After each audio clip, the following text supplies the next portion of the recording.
भारतीय संघाने काल न्यूझीलंड विरुद्ध दणदणीत विजय मिळवून 12 वर्षांनंतर चॅम्पियन ट्रॉफीवर नाव कोरले आहे। संपूर्ण देश विजयाच्या जल्लोषात बुडालेला असताना देशातील काही शहरांमध्ये दंगल सदृश घटना घडल्या। मध्य प्रदेशातील महू येथे जल्लोष साजरा करणाऱ्या जमावावर जोरदार दगडफेक झाली। त्याचवेळी तेलंगणातील हैदराबाद, करीमनगर आणि महाराष्ट्रातील नागपूर येथे 2 गट आमने-सामने आले।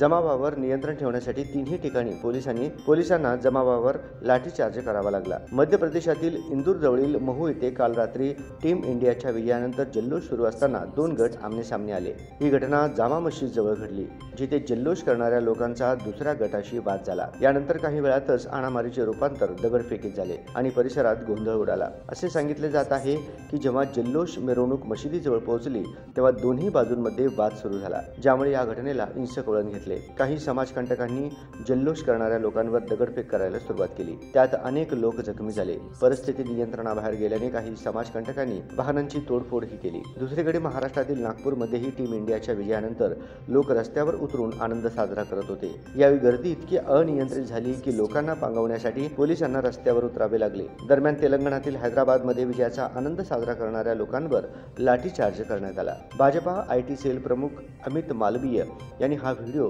ट्विट केलाय। त्यांनी सोशल मीडियावर म्हटले आहे की हैदराबाद पोलिसांनी दिलसुख नगरमध्ये जमावावर लाठीचार्ज केला। ज्या लोकांना हाकलून लावण्यात आले होते ते टीम इंडियाच्या विजयाचा आनंद साजरा करत होते।